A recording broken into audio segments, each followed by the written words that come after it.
Alright, welcome back to the Heir of Carthage Christmas special. Hope you're enjoying it so far. Hope that you've enjoyed the lighting of the Yule logs and all of the presents that we've been giving. In any case, I'm playing as the Thracians this time. I decided to switch things up a little bit. This is on the Gallic countryside in light snowfall, so enjoy the Christmas spirit there. I've got 5 units of these archers, 3 units of phalanx pikemen, gold, and a chevron. They're going to be the heart of my army.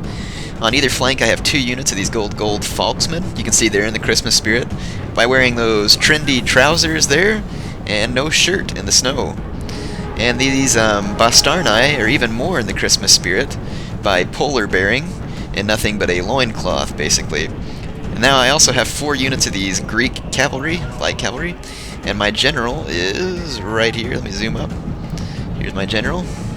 He is the Santa Claus of the army, ringing in peace and goodwill by the sword.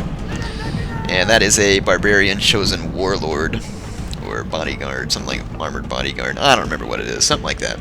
Anyway, my 5 units of archers are engaging his, or my opponent, as you can see, is playing as Germania, and I'm engaging his archers. And this little distraction up here, these women are so excited about Christmas and the good deals at the store that they are screaming the good news. And they really like the good deal they got on these meat cleavers at Bed Bath & Beyond. And so they're going to come show my Thracians how great these meat cleavers are. They don't dull whenever they split a man's skull. It's absolutely fantastic. Anyway, they've decided to go back closer to the army here for some protection. But I appreciate them showing me the good deal that they got on those meat cleaver-looking knives. Let's take a look at the rest of my opponent's army. He has 3 units of these Chosen Archer Warband. They've been giving my troops quite a beating because they have the hill advantage, and they're just better archer troops. My opponent has 4 units of these craptastically crappy spear warbands, and I was counting on my opponent bringing these because a lot of people use them as they play as Germania. And back here, these men are more in the Christmas spirit, these Night Raiders. You can see that they have dressed themselves up in paint even for Christmas. And there's also some axemen, which is heavy infantry. These guys all have real high attack, but they have crappy defense. And they're not very well upgraded. They've only got 2 upgrades. And then my opponent also has these berserkers. They also like to bring gifts to your men. See that little pick? The gift they give is by putting a little hole in your head so it relieves some of the pressure. It's very nice of them, very therapeutic. And my opponent has, I want to say, 3 or 4 units of these gold upgraded Gothic cavalry. And that's where his general is at. And he wishes to bring some good cheer to my men. That Gothic cavalry will absolutely slaughter my cavalry. And I knew that the Germans had the cavalry advantage. And that's why I brought plenty of infantry to help support my much weaker cavalry. And I also put my general in an armored bodyguard unit in order to make sure that he didn't die as easily, because if you lose your general as one of these weaker factions or barbarian factions, Thrace of course is kind of in the middle. It's kind of like half barbarian, half civilized, but if you lose your general, it's still very bad. Alright, so I was looking for weaknesses in my opponent's army, and the biggest thing I wanted to do was nullify the threat of his archers because he's up on this hill. And if I march forward my infantry, which has very low defense, without nullifying his archer threat, he's going to be able to rain crap down on my men to keep it, I guess, more G-rated. And anyway, so I definitely need to get rid of as many of his archers as possible. And once I get a unit down to where it's pretty much no good, I'm going to start working on another unit. I've been concentrating archer fire on him. And you can see this is his distractions with his screeching women and their favorite little knives there have been working well to get my archers destroyed. So even though he outnumbered me by a great deal, all I'm going to be able to do is level the playing field in the archer fight. So you might be asking, Heir, what's your strategy here? Well, let me give you a little story here in the what happened in the battle, while you can listen to the women screeching in the background. They are very, very pleased with the performance of these knives, and they want to tell the entire world. Never again will they have to sharpen a knife before they cook dinner. Oh, that's me telling more bad jokes. And in any case, my strategy here is to intimidate my opponent's cavalry. And so I'm going to do that by moving all of my cavalry and 3 units of heavy infantry to help support. And Falksmen, although they have terrible defense, have an extremely high attack, and they're very dangerous to cavalry. And Bastarnae have 2 hit points plus high attack, so they're also very dangerous to cavalry. The only place where they're not good is the fact that they can get pummeled in a heavy charge, which the Gothic cavalry will deliver. And the rest of my strategy, you're going to see go into effect here. I'm going to march my my pike phalanx forward, and I'm going to see if my opponent makes a mistake. I'm going to try and make him make a mistake here. In all honesty, the weakest side of my army is right here, because this infantry right here, if it took a downhill charge from that Gothic cavalry, it would rout. And although it's very tough, and I've put it in thick ranks to help protect against that, with these screeching women around, and those Knight Raiders, and a Gothic cavalry charge, this stuff would just absolutely chain rout. And Phalanx Pikemen would start to rout too, seeing other units rout. So I'm gonna test out my opponent here. This is just a distraction force, my cavalry and these 3 infantry. My opponent has split into 2 wings, seeing that he doesn't want his cavalry to fight my cavalry with infantry support, so he's trying to do the same. And you can see now that I've made a weakness in his army. So that's my Christmas gift, is to divide and conquer, I suppose. And I'm just going to go ahead and keep marching my Phalanx Pikes forward. So here they are.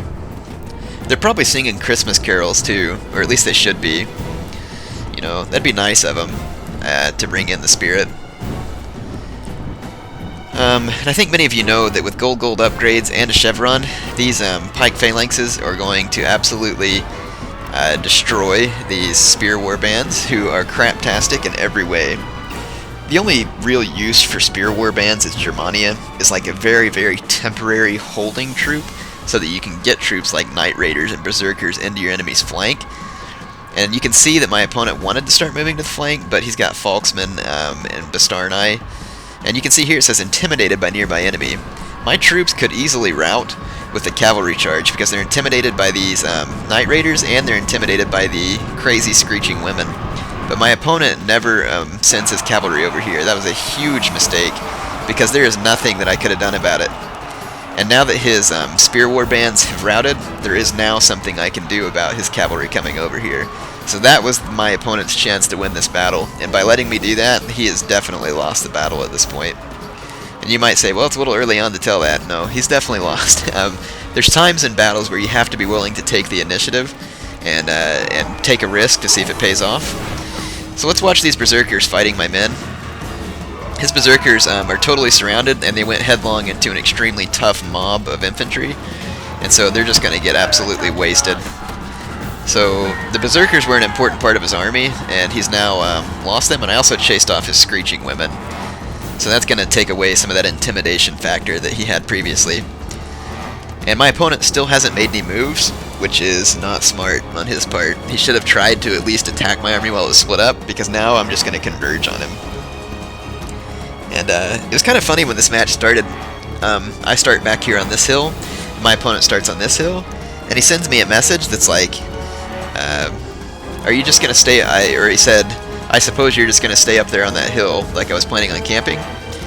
And I typed back to him like, you know, I plan on coming off, and I did. I marched down, which is funny because my opponent like kind of acted like I was camping, but he stayed up on this hill, which I don't really care, to be honest. And that's the whole reason why I brought these phalanx troops, is because a downhill advantage isn't going to do these barbarian troops any good in a headlong advance on phalanx. You can see here those Knight Raiders just get absolutely shredded. So my opponent's really making mistakes here by letting me just piecemeal destroy his troops, because his cavalry, as tough as it is not going to be able to destroy all my heavy infantry, not in any way. But you can see these German troops are just no match for these phalanx troops head on. And he really just kind of let himself get put in a position where he had to fight these phalanx troops. And I was thinking about bringing all barbarian troops, but I wanted to bring these phalanx troops just specifically for this reason, because I knew it would push an advantage against my opponent. Let's take a look at these Bastarnae. These are extremely tough units, 2 hit points. My opponent finally charges in his Gothic cavalry, and look, sure enough, my Falksmen immediately rout. What did I tell you earlier? That's what happens when you get intimidated by your opponent's tactics, rather than just thinking quickly and taking decisive action. So you shouldn't let your opponent affect your thinking in a battle, like my opponent let me do to him here. Because now all of his troops are just getting destroyed. You can see here his spear warbands are about to bite it. Now here he does catch me. I was paying attention somewhere else, and he's going to charge these Gothic cav into the back of my phalanx pikemen. But they're so well upgraded that it's not going to cause a rout, even though it destroyed like half the unit almost instantly. And all it's really going to do is just lead to the death of a bunch of his cavalry. So that was totally not worth it for my opponent. Or he should have charged in and immediately charged out. And there you go. That was his general unit, and his general now routed. At this point, my opponent pulled his troops out in an attempt to regroup. Here, I started a cavalry fight with him and sent infantry support, but he was still about to destroy all my cavalry, so I tried a trick. I tried running all my cavalry out and right next to my phalanx in hopes that his cavalry would be locked on and follow, and then wind up in my phalanx. But these Bastarnae slowed them down. And so I was unable to catch my opponent. When he saw my phalanx troops charging in, he decided to run off. Which is understandable, but to be honest, my opponent really doesn't have a chance of winning this battle at this point. So if I were him, I'd just charge in and take it. But I'm not going to complain at him either for trying to fight his best. It's definitely nice to play against people who try and fight to the end. Let's get a close-up of these Falksmen. Here they are fighting that cavalry. You can see they have that huge two-handed sickle weapon there. Extremely high attack. Alrighty, alright. So there's not really a whole lot left of this battle other than me mopping up. My opponent runs around for a long time in an attempt to find some kind of weakness. But my strategy through the remainder of the battle, all I had to do to keep from losing was to not single out my troops. So all I do is form up into an organized infantry column, and my opponent has no chance. So I'm going to go ahead and fast forward to the results screen. Hope you enjoyed this battle. In the Christmas face-off of Thrace versus Germania, Germania came out on top. You can see my opponent's name there, and the deployment and kill figures. My opponent did score a lot of kills, but a lot of those were archers, and probably also a lot of my Falksmen and stuff, because they're easier kills. I didn't really end up ever killing too many of my phalanx troops, which is the heart of my army. Anyway, good game to my opponent. Hope you enjoyed more of that good old Christmas-spirited Rome Total War, and there is more. Alright, Christmas YouTubers, welcome back to the Pripyat Marshes, which it is snowing. Snow in the Pripyat Marshes, so nice, reminds me of Christmas, along with my red Julii Romans. Let me explain to you the army I brought. I have brought a lot of archers because I was playing against Greece. I have 3 Roman archers, 3 archer auxilia, I think with gold attack upgrades, at least on the Roman archers. I have 4 units of early legionary cohorts, they're running forward there. I have a Praetorian cohort where my general is, and I have a early legionary first cohort.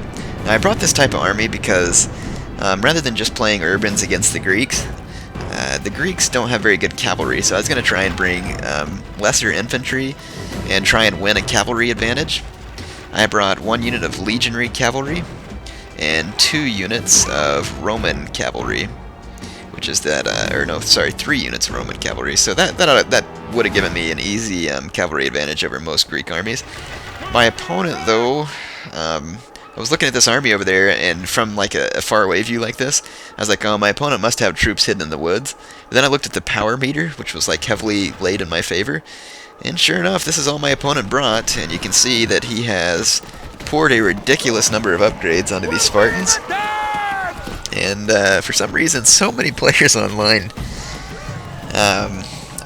I don't know what the influence is, if it's the movie 300, if it's just the fact that they read about the Battle of Thermopylae or whatever, but people are absolutely obsessed with the idea of a few Spartans mowing down an entire army. And don't get me wrong, it would be pretty cool, and it's just not real feasible on this game, and I'll show you why. So my strategy here is going to be simple. Absolutely destroy all these Greek archers, which is not going to be a problem because my opponent only brought 3 of them. And I could have just as well run them down with my cavalry, but I decided to just let my archers take care of business. I'm going to fast forward. I'm starting to reposition my troops. I'll give you a ground level view here. I'm bringing up my cohorts, and I'm going to completely surround the Greeks, of course. My opponent set up this nice little like trapezoidal formation here, thinking, oh, it'll keep my flank safe, but that only works if I attack you right in the front.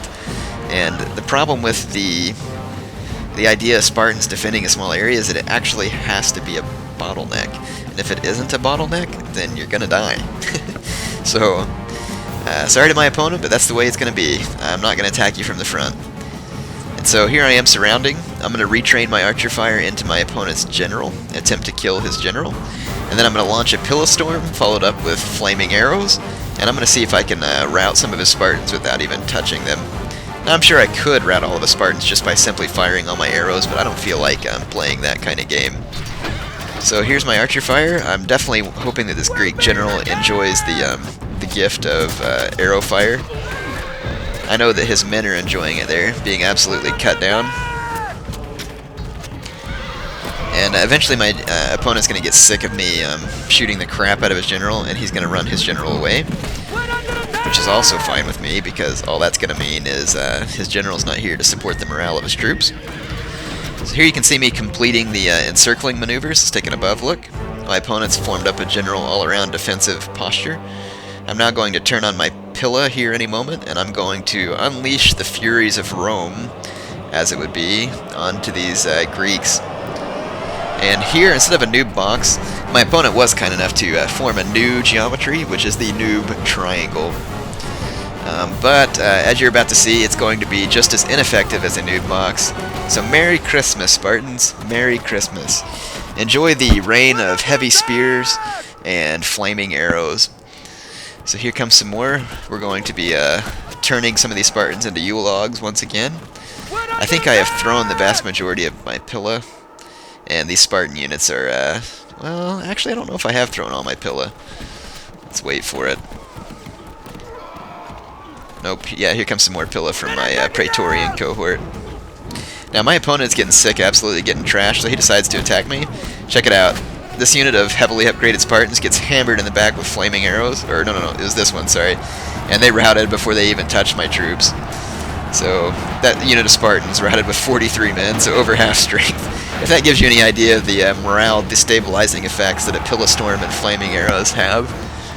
So, let's watch the rest of these Spartans fight to their bloody death. And eventually I'm going to turn my archers off, because I think I'm burning just about as many of my own men as I am the enemies, if not more. But my archers were just in the spirit of giving. What can I say? In a situation like this, all you want to do is just give your opponent a lot of presents very quickly. So, just a word to the inexperienced. I know I've showed it in videos before. Don't form any sort of noob geometry. When I say noob geometry, I mean boxes, circles, trapezoids, squares, whatever you want to call it. Don't do it. So there's the Heir of Carthage's Christmas present to you. Don't do those things, and you will do better. And also remember to upgrade your troops appropriately. So there's the battle statistics. Good game to my opponent, ORC Overlord Z99. Hope you enjoyed that one. And as an extra Christmas bonus, believe it or not, I have one more battle. Alright, and keeping with the Christmas spirit I've set up, here we are in the Italian lowlands, in a nice Christmassy snowstorm. Here's my legions. I have, again, 4 units of early legionary cohorts, gold with a chevron. I have my general as a Praetorian cohort. I have a legionary first cohort. Here's where my army is a little different. I have 4 units of archer auxilia. I have 2 units of these auxilia spearmen, and 2 units of legionary cavalry. And all these battles, by the way, were fought at 15k CWB, just in case any of you were wondering. So there's my army, all across the board. My opponent is playing as Armenia, so it's kind of like bluish green, so it's like almost Christmas colors. So it's another good Christmas battle for you. He has brought 5 units of these Eastern archers, or just archers. I don't know why I call them Eastern archers. They look Eastern. And anyway, there he is. He's got these Eastern archers. My men outrange his, but he has more. And as you can see, my opponent has a horde of cataphracts over here. I'll show you those in a minute. I was worried my opponent would have brought horse archers. I'm really glad he didn't, because he could have really messed me up. Now, Initially, I came into this battle thinking my opponent's weakness was going to be his infantry, and that he'd bring his cavalry would be his strength. And when you see 6 units of cataphracts sitting in the background, you're thinking, Heir, you're some kind of moron. That is his strength, the 6 units of cataphracts. It isn't, and I'll show you why. He has gold upgraded all of his infantry. He has 4 heavy spearmen and 4 Armenian legionnaires, and his troops are very much the equals of mine, because I brought early legionary troops. I say equals, not quite equals, but pretty much. Like I said, because I brought early legionaries. And he has pillow to throw at my men. He has these phalanx troops for holding maneuvers, and then he could use his cavalry for the hammer and anvil. Now, why isn't 6 cataphracts the strength of his army? Well, it's because my opponent improperly upgraded them. He's decided to opt for 6 units of them. He only upgraded 3 units to a silver standard, or something similar. They've only got 4 upgrades, but 3 of his units have 0 upgrades, and therein lies the downfall of cataphracts. Their morale is not that good. I say not that good compared to Romans. It's not like pitifully crappy, but it's not that good compared to Romans. So these are still a force to be reckoned with, though, if he uses them properly, just because their charge is so devastating. So there they are, all lined up on my flanks, and to be honest, I'm gonna have men standing by to help deal with them, but I'm not too concerned about it. Now, my opponent made a grave mistake. You might be saying, where are his archers? Well, he moved all of his cavalry to the other flank, not to mention his cataphract can't catch my legionary cav, so I ran a raid in, and I killed pretty much all of his archers with my legionary cav. He has 2 units left, and here's my legionary cav coming back with 53 men, so I lost 1 horse to be able to destroy 3 of his units of archers. And he was doing a little bit of a probe here on my flank to see if I was paying attention, which I was.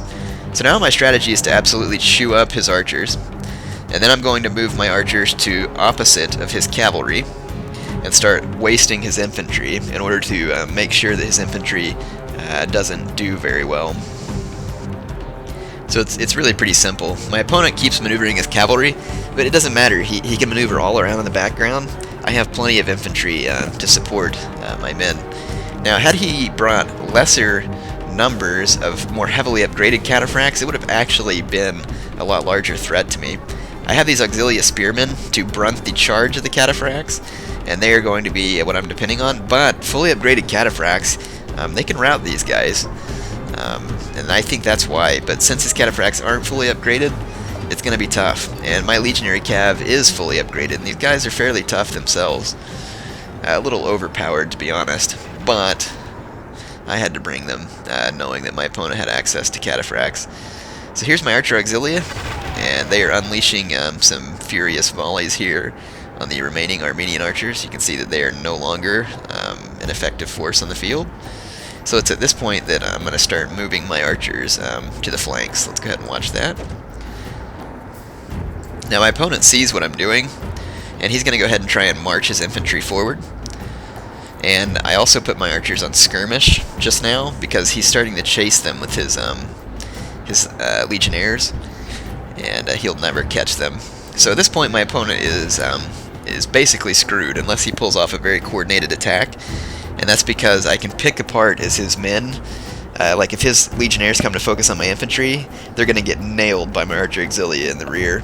And that's because he's moved all of his cavalry to this flank. He really shouldn't have done that. He should have split my cavalry and my troops, and then he would have had a chance at running down my archers.